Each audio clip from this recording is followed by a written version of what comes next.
कवि जी 4 लाइन भूमिका में संकेत करते हैं क्या?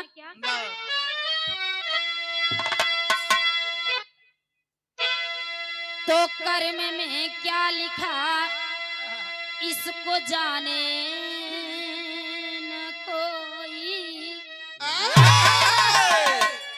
वो तो कटता नहीं चाहे सच्चा पुजारी। ये समाज जलती बुझती है सबके लिए, चाहे धनवान हो चाहे कोई भिखार। सात भावर का कैसा करिश्मा बना, अरे बीच माड़ों में बैठी है दुल्हन मझार।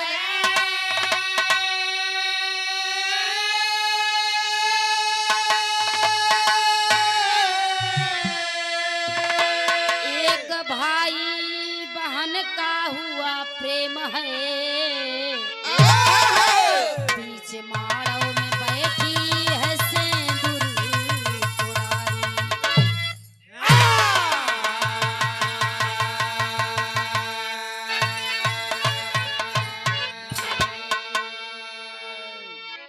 कर्म में क्या लिखा जो विधाता का रेखा, वो तो करता है जो उसका कहा जाता है।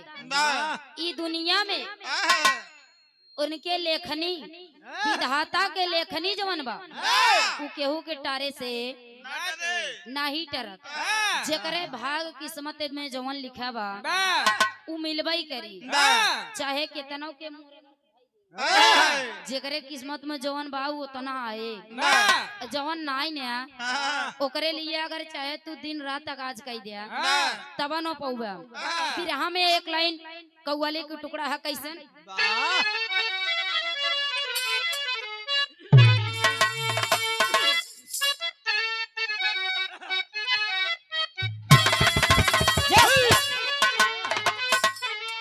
ये कव्वाली के टुकड़ा बा कि काबे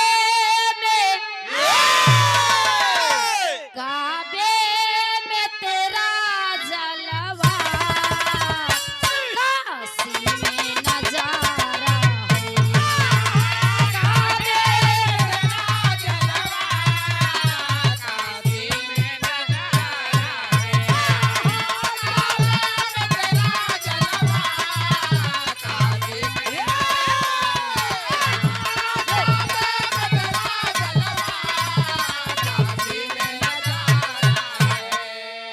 काबे में तेरा जलवा,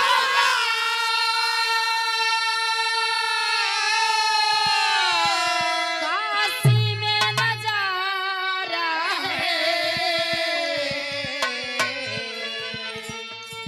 हमें ये भी तो प्यारा है, हमें भी तो प्यारा है, हमें भी तो प्यारा है, हमें वो भी प्यारा है, हमें भी तो प्यारा है, हमें वो भी प्यारा है। कहानी जितना जन यहाँ बैठल हुआ, चाहे 2 जन हुआ चाहे 4 जन, आप लोग भगवान स्वरूपी जनता बैठी है।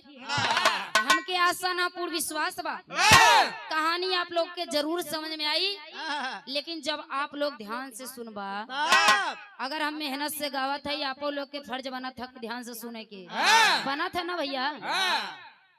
तभी राह में बड़ा मार्मिक भाव लिखलन हमरे कवि जी कैसे?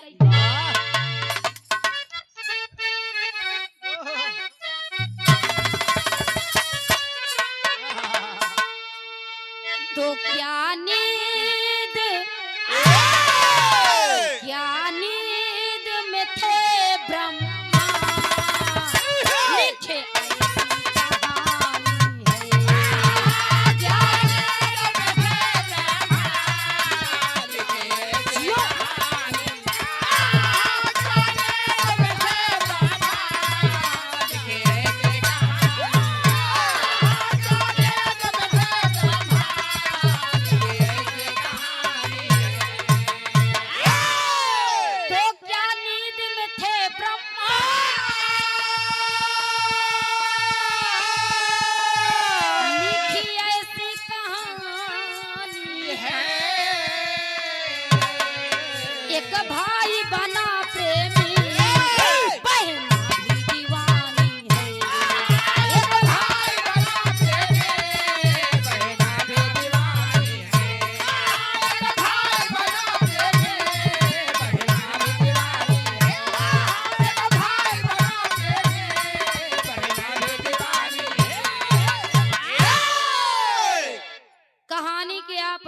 समझ ले।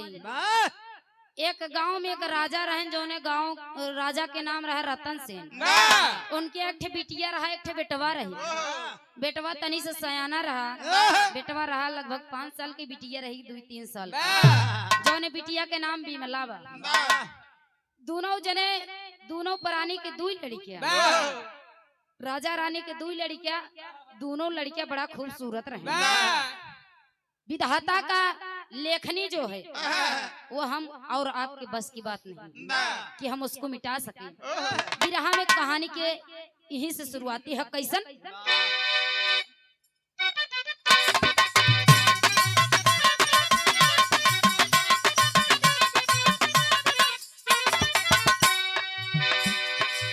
हम बताए है ना, आप लोग जितना जन बैठा हुआ बस ज्यादा 20-25 मिनट ध्यान से सुन ले बा, तो हमारा गाँव शायद सफल हो जाए।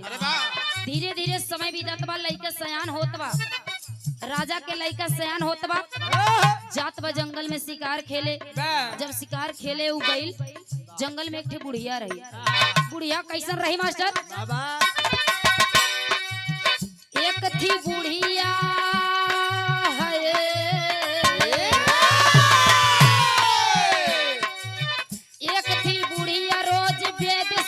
पढ़ती थी, बताऊं जोड़ा बने कैसे ही कहती।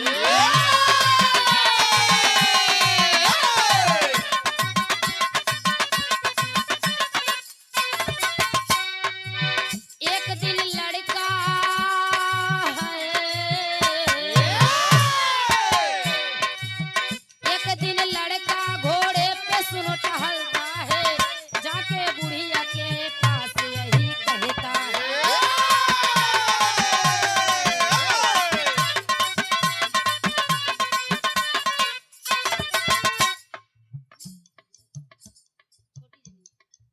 दूल्हे राजा के भाभी जी छोटी जनी आप जी के द्वारा सादर 101 रुपए का महान आशीर्वाद, 5 पोलगी आशीर्वाद के चाह रही है। एक दिन राजा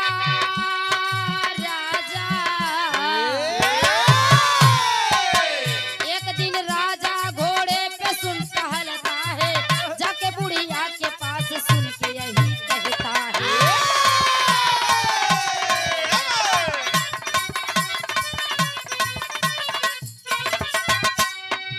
कहा बुढ़िया से मेरी बात एक बता दीजिए, कहा बुढ़िया से मेरी बात एक बता दीजिए।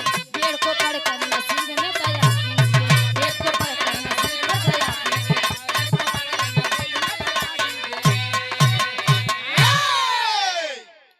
राजा के लइका जब वन में शिकार खेले बदे गवा, जब शिकार खेले बदे गवा, राजा के लइके एक ठे बुढ़िया रही। बुढ़िया ये कहत रही कि इनकर जोड़ा उनके साथे, उनकर जोड़ा उनके साथे। यही बुढ़िया रट लगाए रही, जो बुढ़िया ही रट लगाए रही। राजा के लइके उतर के कहने, ए बुढ़िया तू क्या बक रही है यहाँ पे, तुमको कुछ समझ में आता है? बुढ़िया कहे, बेटवा हमार कौनो गलती नहीं ना, हमके तो जवन समझ में हम कहा थी तो कैसी का तकलीफ बा, काहे कि जब ऐसन बात बा, आखिर तू बतावा हमारे भाग नसीब में के कर कैसन किस्मत लिखा बा, हमार जैसी शादी हो वो कैसन हिया होई। जब तनी बात कहे तब बुढ़िया कहा था, कैसे तेरी के भाव लगता।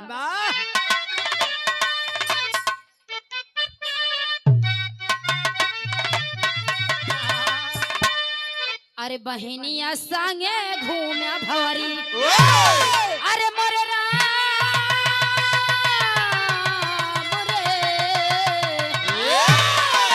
बहनिया संगे घूमा भवरी, होती करम मात पर ब्रह्मा कैली खनिया, कि होती करम मात पर ब्रह्मा कैली खनिया, बहनिया संगे घूमा भवरी।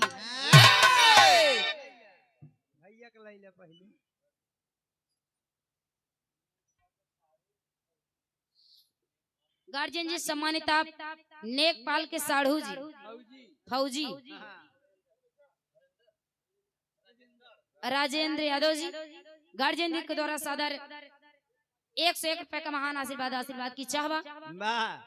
कहे कि बहनिया संगे घूमा भवारी होती करम माथ पर ब्रह्मा कई लिखनिया बहनिया संगे घूमा भवारी।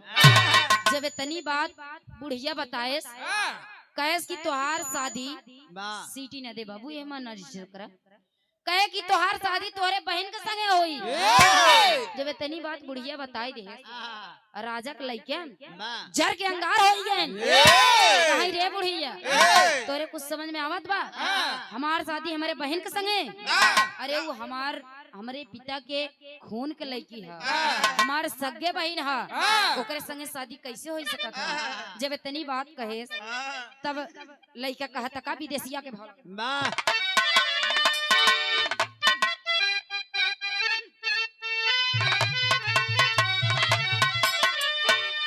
अरे बुढ़िया के भेदा सुन के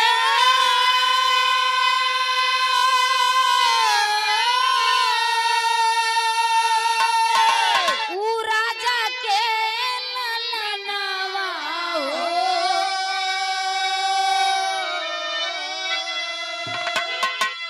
अरे नींद बहारा मनाही भावेला भोजन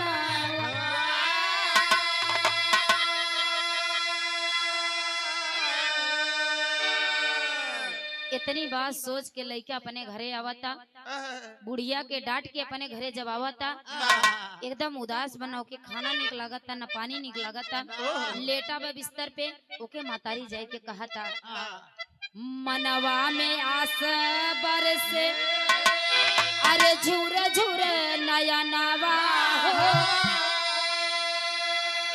अरे करी गाऊ पाए कावन खोई आपन जनवा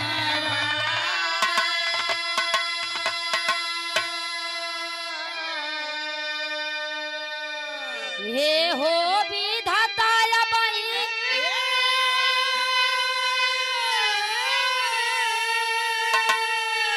अरे सुनिला बयानवा हो अरे बहिनी हमारे कैसे बनी मोरे जानवा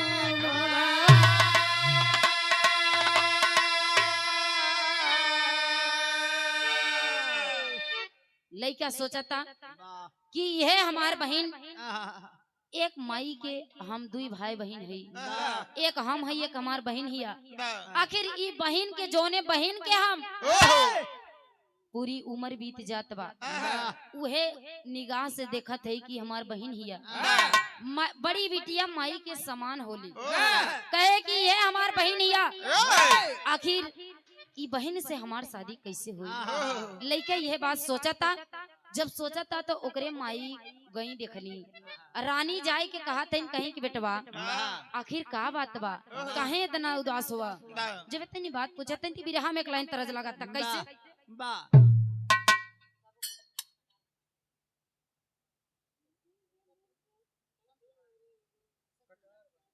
और नेकपाल के भैया जी सम्मानित आप सत्यनारायण जी उनके भैया जी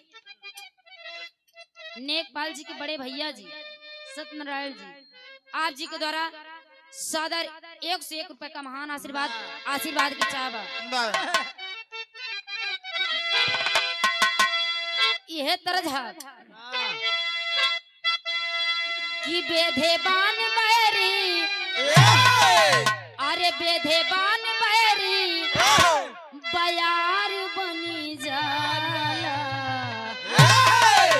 कहते कबाऊ अगर दिन ठीक रहा था तो दुश्मनों को बोली निक लगा था कबो कबो ऐसा समय आ जाता घर में चाहिए जितना खुशी भरा रहा है अगर कौनो बात याद आ जाए क्यों अमृतौ जैसे देते तब वो जहर लगा था कि बेधे बान बहरी अरे बेधे बान बहरी बयार बनी जाला अरे काबो काबो का जरा कटार बनी जाला काबो काबो का जरा कटार बनी जाला काबो काबो का जरा कटार बनी जाला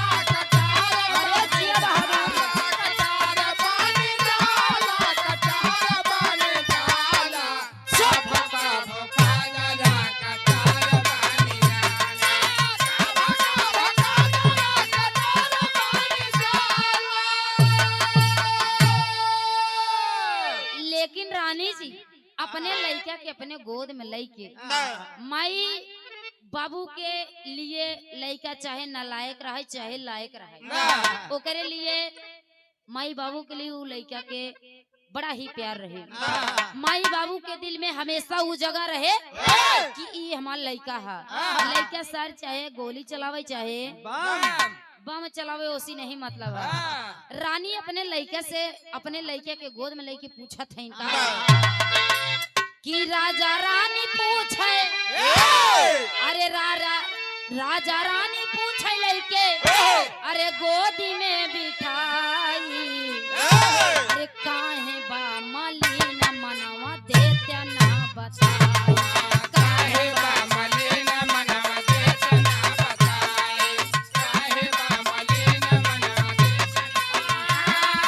देते ना बताई हो देते ना बताई देते ना बताई हो देते ना बताई काहे बा मलिन मनवा देते ना बताई काहे बा मलिन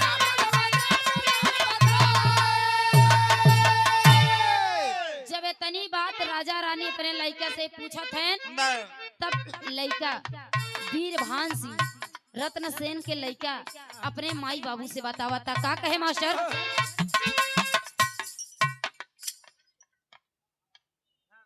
और नेकपाल जी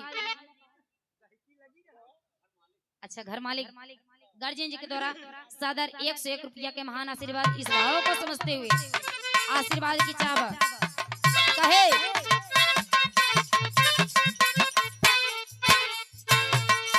लइका बतावता बोला वीर भान माता पिता से बचानिया बोला वीर भान माता पिता से बचानिया बोला वीर भान माता पिता से बचानिया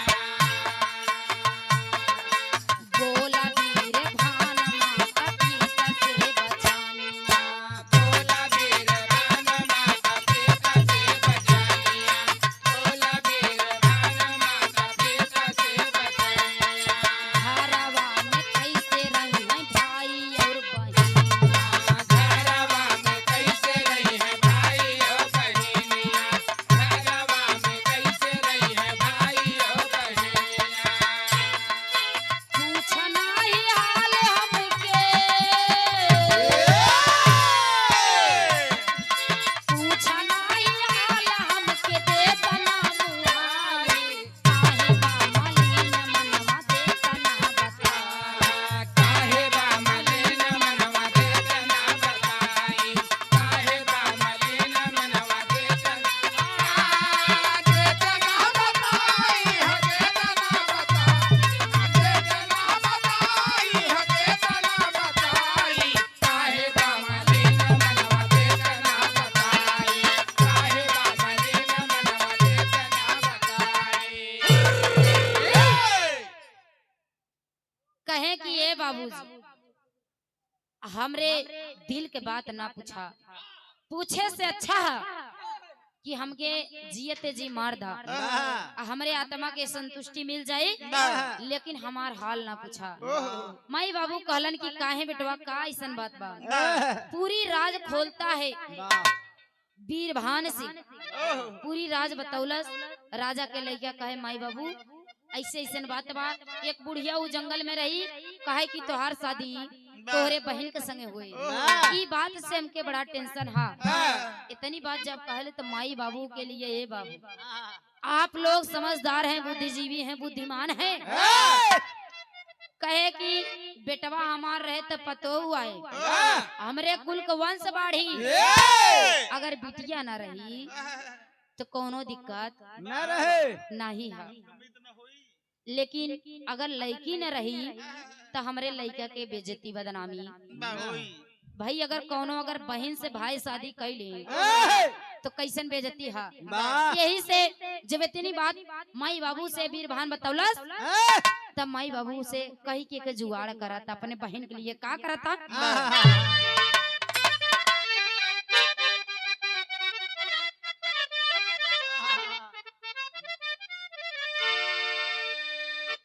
कहे कि बहिनिये के कारण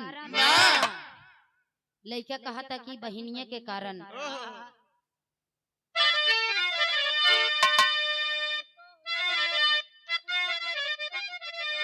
अरे बहिनिया के कारण अरे बाबू बहिनिया के कारण अरे कुली नासा होई बहिनिया के कारण कुली नासा होई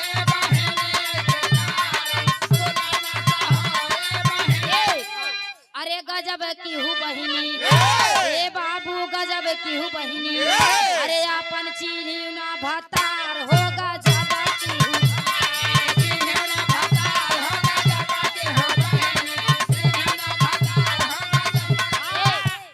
अरे हमार मुड़ी कटलीन ए हमार मुड़ी कटलीन हमार बूढ़ा माई हमार मुड़ी कटलीन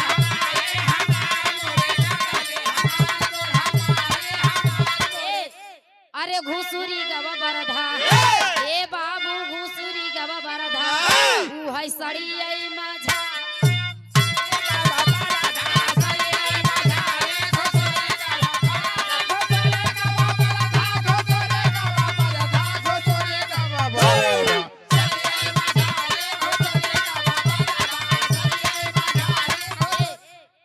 कहाँ टंगिया में टंगिया अरे टंगिया में टंगिया फसावाली रे नाना दी भौजैया टंगिया में टंगिया फसावाली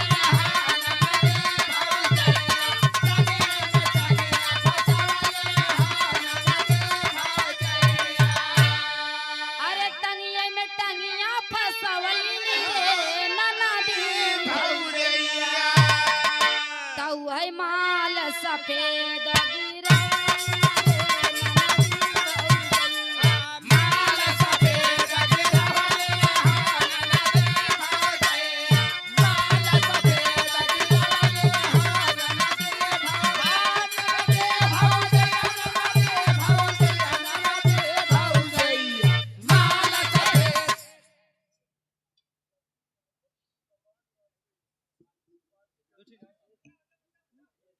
और सम्मानित आप श्री बबलू यादव जी समाजवादी पार्टी के अध्यक्ष जी ब्लॉक बदर भादर आप जी के द्वारा सादर 101 रुपया के महान आशीर्वाद के चाव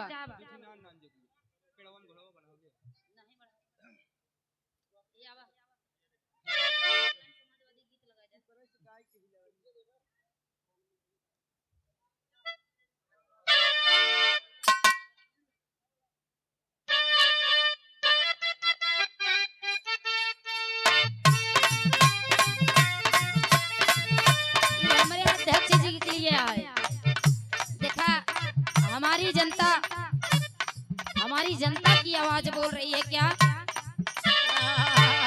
हाल बिगड़ल यूपी के ए साहेब हाल बिगड़ल यूपी के अब पूरी जनता रोता हाल बिगड़ल यूपी के पूरी जनता रोता हाल बिगड़ल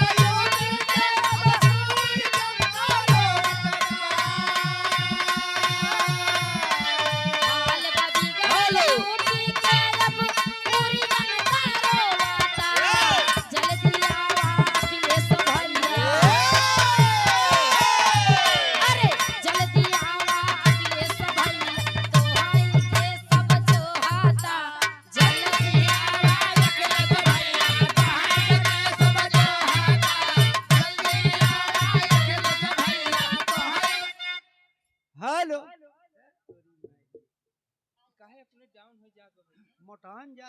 और राजभवन के साढ़ू जी मनीराज यादव जी आप जी के द्वारा सादर 51 रुपया के महान आशीर्वाद के चाव हाल बिगड़ल यूपी के अब पूरी जनता रोता हाल बिगड़ल यूपी के अब पूरी जनता रोता हाल बिगड़ल यूपी के अब पूरी जनता रोता अरे जल्दी आवा अखिलेश भैया जल्दी आवा अखिलेश भैया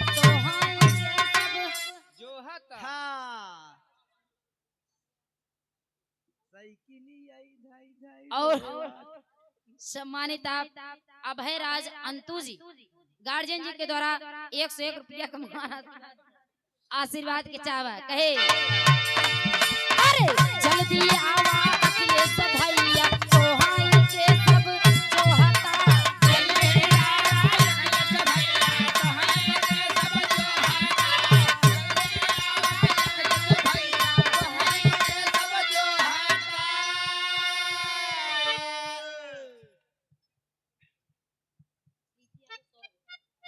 और महेश जी के लाडले प्रीति यादव जी सौरभ यादव जी आप जी के द्वारा सादर 201 रुपया का महान आशीर्वाद की चाहवा कहे खूब गइल बाजन तायन के बुलडोजर कुशासन से खूब गइल बाजन तायन के बुलडोजर कुशासन से खूब गइल बाजन तायन के बुलडोजर कुशासन से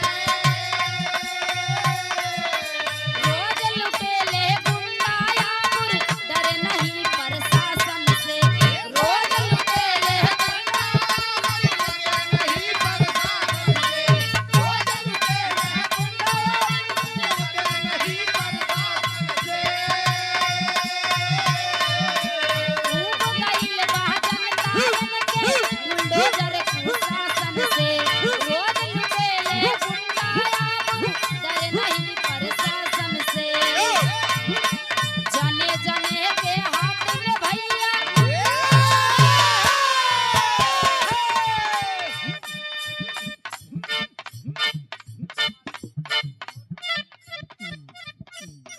नितिन जायसवाल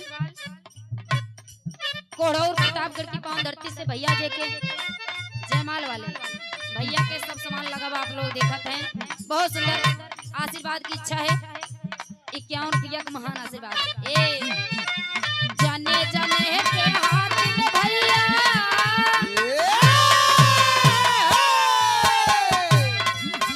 जाने जाने के हाथ में भैया सगिया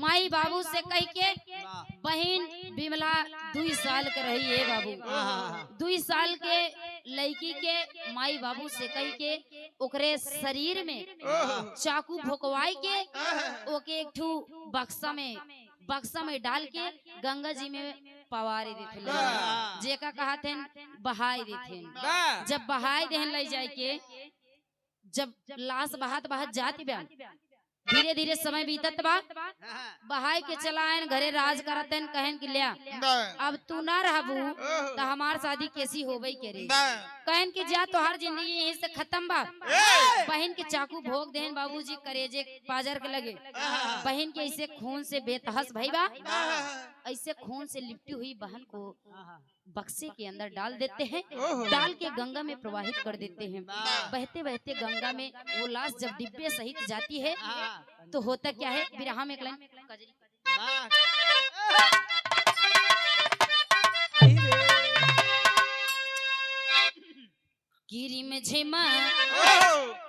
रिम झिमा बरसेला हो सवनवा रिम झिमा बरसेला हो सवनवा पिया नहीं माने कहनवा रिम झिमा बरसेला हो सवनवा पिया नहीं माने कहनवा रिम झिमा बरसेला हो सवनवा पिया नहीं माने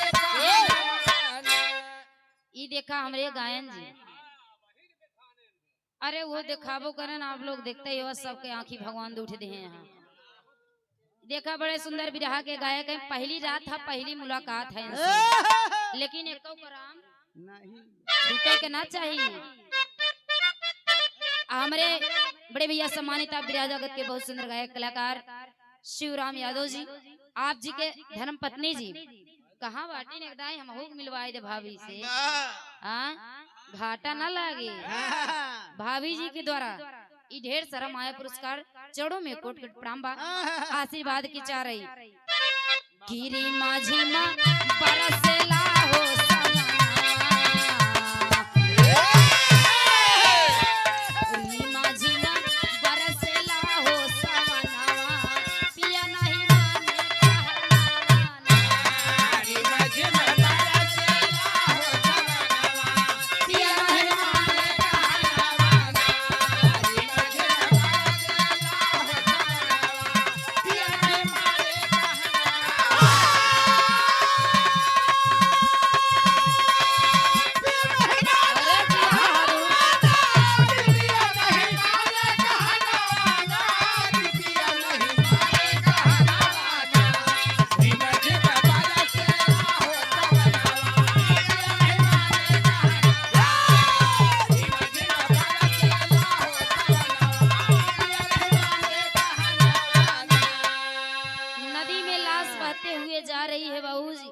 उधर धोबी और धोबीन उ नदी में कपड़ा धोत रहेन कपड़ा कैसे धोत रहेन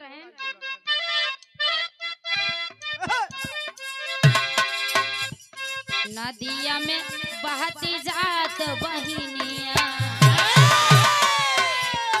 नदिया में बहती जात बहिनिया पाए धोबी धोबिनिया नदिया में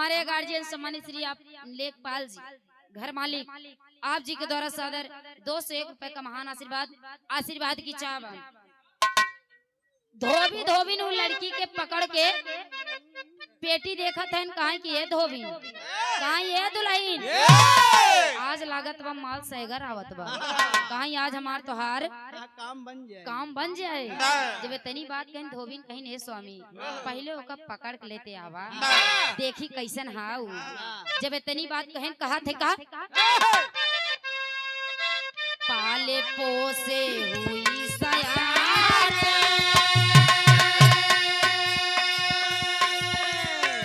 खाना लई के जाली हो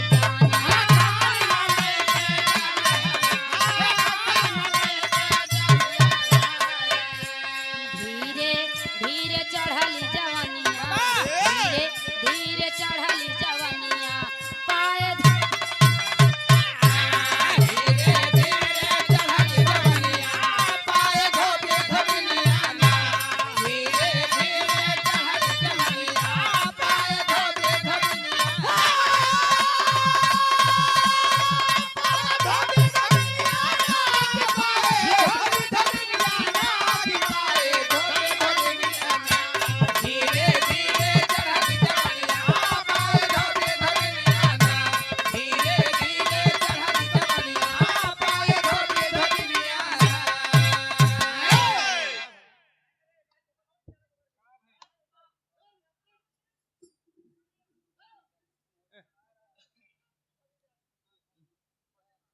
पकड़ के बक्सा मंगाए ले पकड़ के दोनों प्राणी जब बक्सा देखा थे जब बक्सा देखें कहा कि ऐसा है कहा कि ये रानी आज माल ढेर बा तू घरे चली जा समय से खाना पीना बनाए के लेके चली आऊ ढेर समय लाग जाए ढोए में कपड़ा कहते का कहीं मोट मोट कोचवा बनायु बरेठी।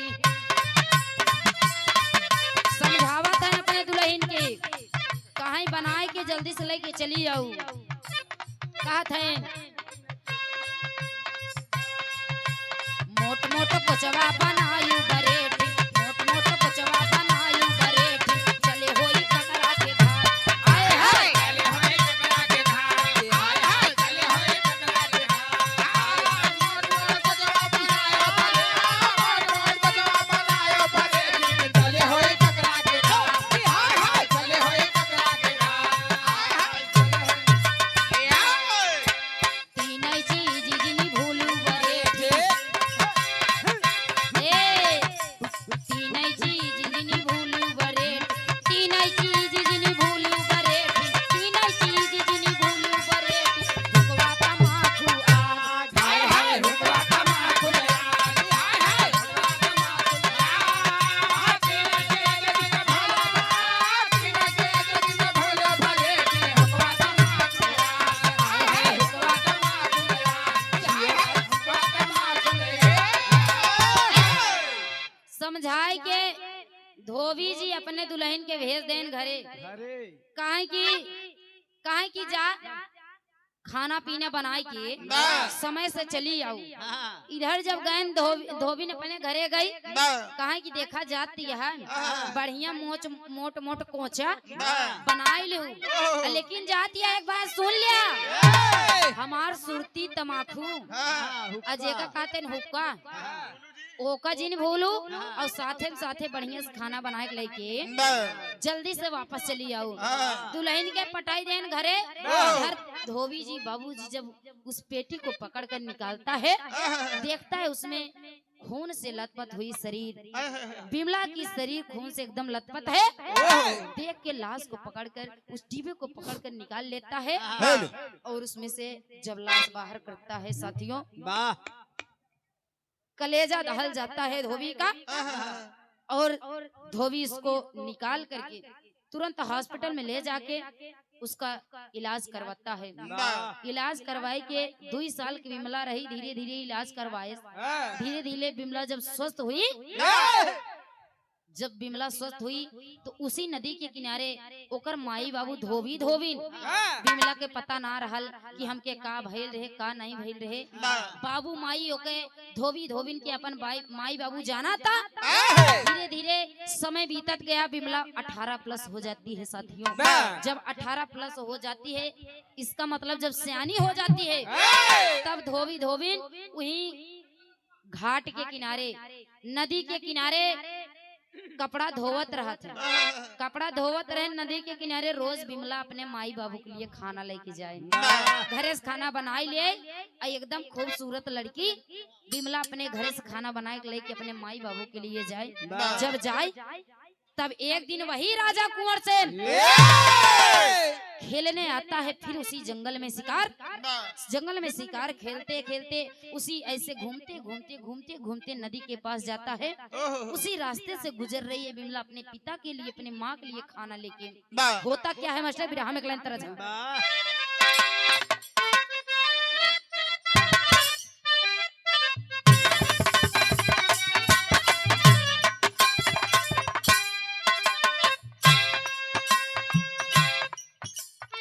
बिमला के देख के कुंवर सेन ओकरे सुंदरता के वर्णन करता, बखान करता। कैसे?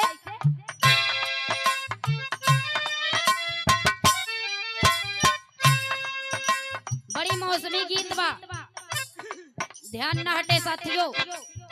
बड़ा मौसमी गीत है। कौन दुल्ही कहा था सैया जाड़ा में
कैसी सूरत तेरी, कैसी सूरत तेरी प्रभु ने बनाई, बताई तुझसे प्यार होई गवा। कैसी सूरत तेरी प्रभु ने बनाई, बताए तुझसे प्यार हो गया। कैसी सूरत तोहरी प्रभु ने बनाई, बताए तुझसे प्यार हो गया। बताई तुझसे प्यार होई गवा है।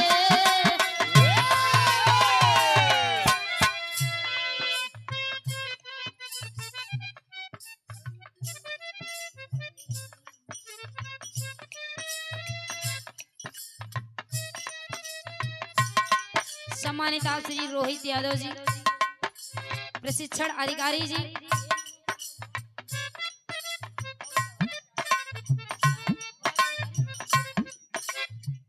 गार्जियन जी के द्वारा सादर 1 से 1 रुपया का महान आशीर्वाद की चाहवा। लइका कहे तोहार सूरत बड़ा नीक बा, तोहार सूरत भगवान फुर्सत में गड़े हैं। अरे वाह, हम तोसी बतावत है, हम तोसी बड़ा प्यार करीला। मेरी दुल्हना मेरे हाथ को पकड़ लो, मेरी दुल्हन मेरे हाथ को पकड़ लो। मेरी दुल्हन मेरे हाथ को पकड़ लो।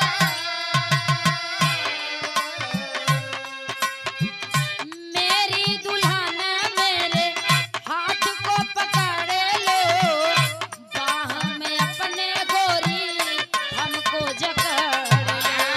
बाह में अपने गोरी हमको जकड़ लो। बाह में अपने गोरी हमको जकड़ लो। ले जल्दी तो है, ले जल्दी तो है दुल्हन बनाई, बताई तुझसे प्यार हो गवा।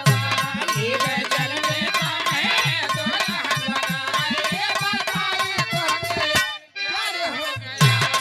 ये जल में है दुल्हन बनाए, बताए तुझसे प्यार हो गया। काहे कि ये हमका तोसी प्यार होई गवा। तोहार इतनी नीक खूबसूरत, तू इतना खूबसूरत हऊ, हम तोरे बिना अब ना जी पाए। इतनी बात कहन तो चंचल लड़की के नाम चंचल धराए रहे। चंचल कहे कि भैया हम तोरे हाथ जोड़त हई, तोरे गोड़े गिरत हई, ऐसे ना करा। हम लोग बड़ा गरीब परिवार से हई, आप कहाँ राजा के लइका, हम कहाँ एकदम गरीब, हमार आपके रिश्ता सटीक न पड़ी। लड़की कहत बा हाथ जोड़त बा, कहे कि हमार तोहर रिश्ता ना हो पाई। लेकिन बाबूजी उस लड़का के दिल में, कुंवर सेन के दिल में लड़की के चेहरा चला गया। लड़की के दिमाग, कुंवर सेन के दिमाग से वो लड़की के चेहरा ना उतरत बा। वहाँ से घोड़ा मोड़न जाए के अपने बाबू माई से कहत हैं, का कहे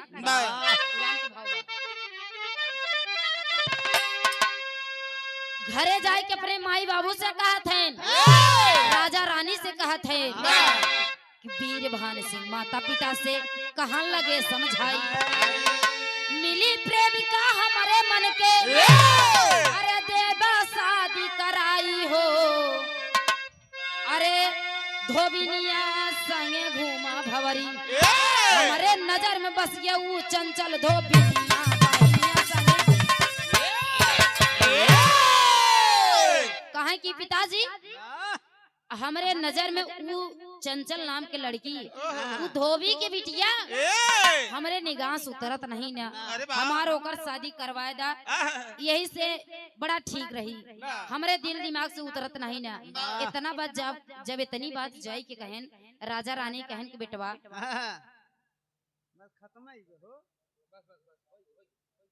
कहन की बेटवा तू कहाँ राजा के बेटवा और कहाँ धोबिन के बिटिया, तहार ओकर रिश्ता सटीक।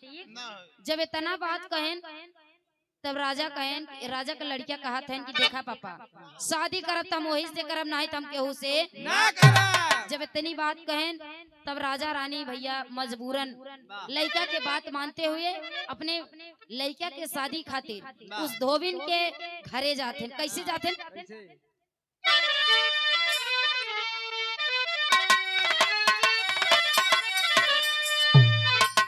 कि भैले मजबूर राजा सोचे अपने मनवा ये बाबू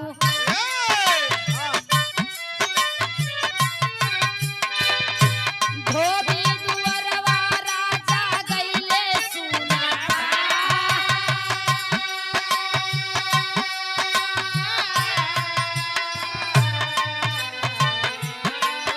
राजा जी जे बतिया सोचई पार सई नयन वाले पंचो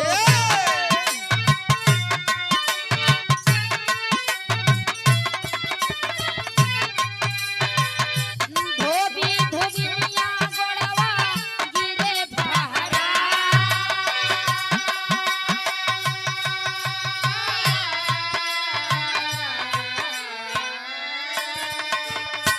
राजा जी पहुंच गए। कहे कि ऐसन ऐसन बात बा हमार लड़के तोहरे लड़की से शादी करी। धोबी धोबिन राजा जी के घोड़े पे जाए गिर गए। कहें महाराज ऐसे जिन करा, हम इतना गरीब परिवार से है महाराज, हम आपके कुछ लई दे ना पाओ, ऐसे ना करा महाराज। राजा जी कहा थे देखा कुछ भी होके हमार लड़का तोहरे लड़की के पसंद कराता। जब इतनी सब बात सुने धोबी धोबिन कहे कि विचार करें कि कहें कि जब उनके लड़का के मने हाथ तो बिटिया के बियाह दा कसहूं जवन किस्मत में होई तवन होबे करी। कहे साहित्य विचार कइके सदिया के दिनवा ये बाबू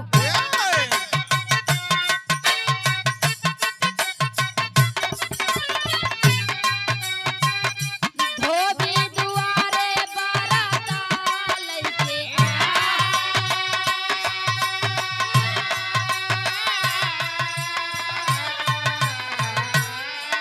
हंसी खुशी शादी भइली सुनीला सुजना ये बाबू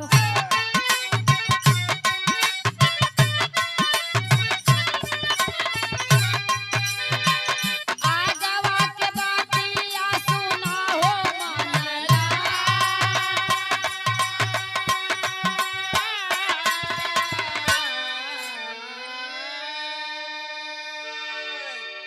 कहे कि जब धोबी धोबिन एकदम परेशान हो गए।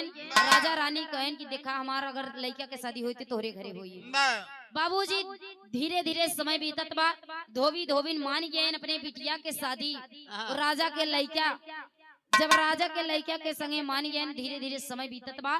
बारात के डेट रखा दे धीरे धीरे समय बीतत बा। बारात के समय नजदीक आई बारात लेके आए धोबी जी के द्वारे।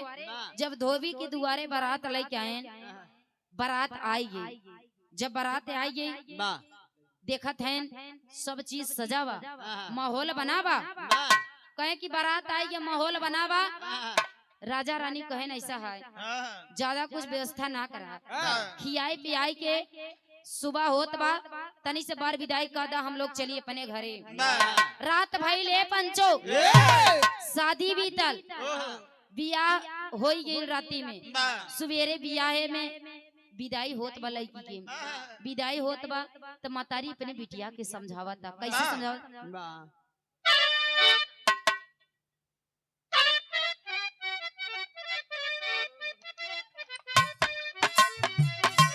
माई समझावत है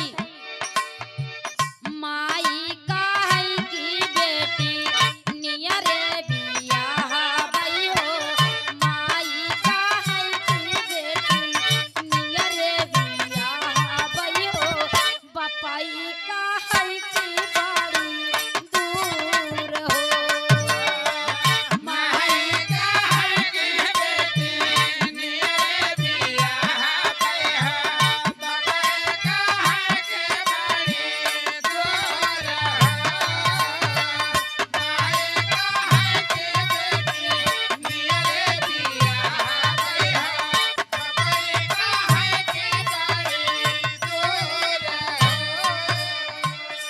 माई बिटिया के काने में बतावत है माई कहे की बेटी अरे ससुरे नगर जायू माई कहे की बेटी अरे ससुरे नगर जायू अरे दुनौ कुल के लजिया बचायू मोरी बिटिया दुनौ कुल के लजिया बचायू मोरी बिटिया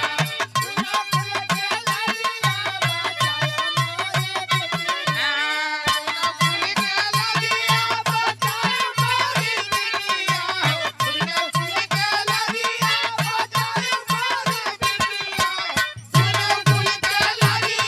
बचायू मोरी बिटिया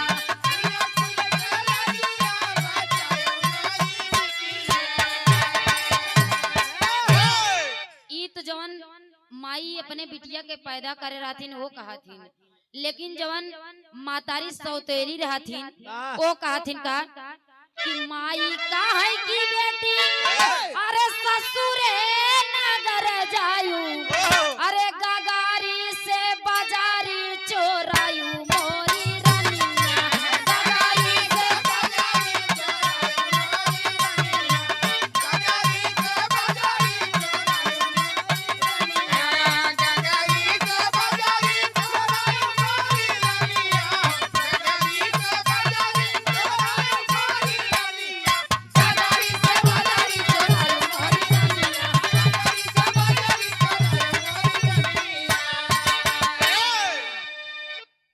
धीरे धीरे लड़की के विदाई हो गई। जब वो लड़का राजा के लड़के जब अपने औरत की शादी कई के लेके आई अपने घरे लेके आई जैसे दुल्हन बेड पे बैठी वैसे ओकरे बात याद आई गई कहे कि ए बुढ़िया तय कहे रहे हमके कि तोहार शादी तोहरे बहन के संगे होई आज हम तोसी सवाल करब कि चल देख हमार शादी केकरे संगे होई गई बा। जब इतनी बात कर लड़का सोच के चल देस अपने वही बुढ़िया मतारी के पास जोन मतारी के कहे रहे कैसे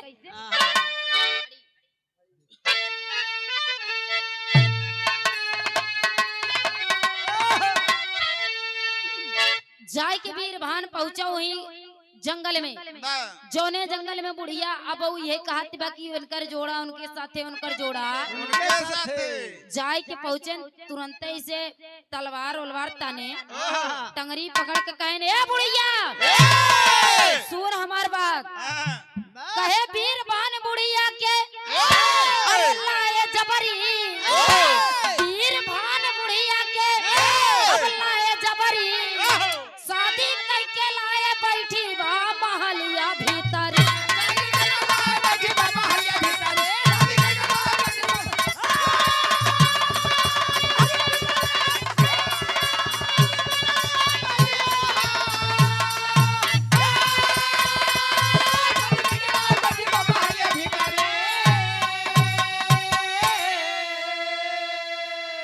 जाय के बुढ़िया के टंगरी पकड़ के कहन ए बुढ़िया चल के देख तोरे आँखी के सामने शादी कई के लेके आई है और वो बेड पे बैठी बा। जब बुढ़िया इतनी बात सुने तो हाथ जोड़ के कहे लाला शादी कई के लिए आई लिहा कहे कि हाँ बुढ़िया शादी कई के हम ले आई है चल आप बताओ कि हमार शादी के करे संगे होत बा। जब बुढ़िया पहुंची बेचारी के घिसियावत के लेके आयन कमरा में बुढ़िया जब पहुंची तब कहे का अरे बुढ़िया गई राजमहल में कहे लगी समझाई अरे करे माता पिता के राजन जल्दी ले वो बोला धोबिन डर के मारे अरे कापई थथरी धोबिन डर के मारे अब कापई थथरी तो चल के देखा बैठी बाटई महलिया भीतर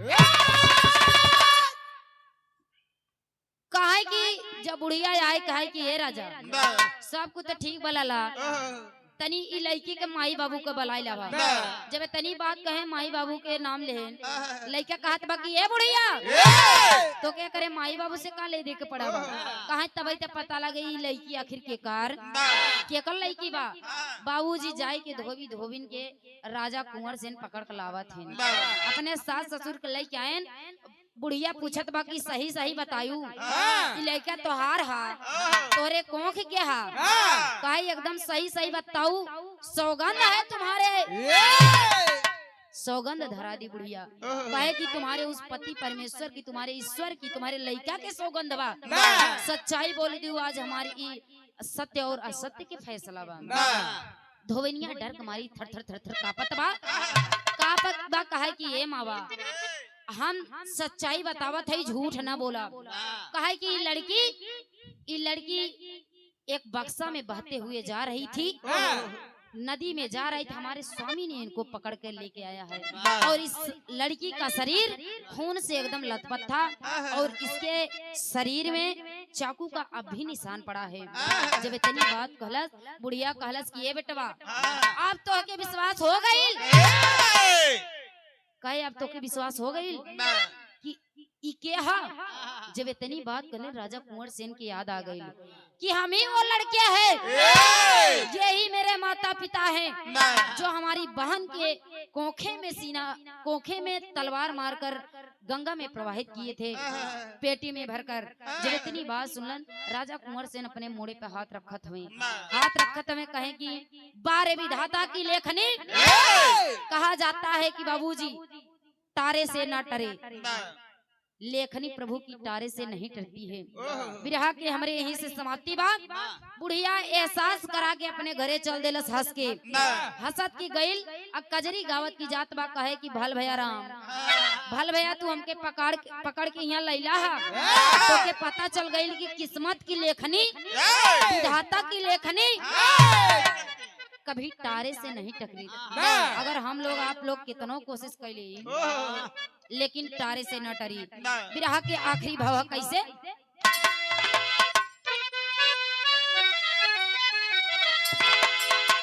राजा रानी उनका लड़का सब जन बुढ़िया के शीश झुकाए बुढ़िया के चरणों में अपन शीश झुका के कहने की माई तू सही कहलूगा कि सत्य की लेखनी है विधाता की लेखनी कभी तारे से नहीं टरती है बुढ़िया अपन चल देलस अपने वही बाग में जाके वही काम करे लगल और राजा रानी इधर अपन लड़का बच्चा में शामिल हो गई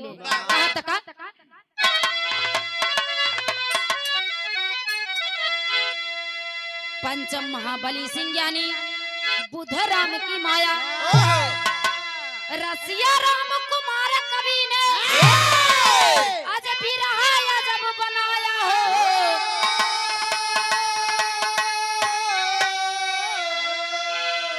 बहिनिया संगे घूमे भवरी अरे बहिनिया संगे घूमे भवरी गावे पियन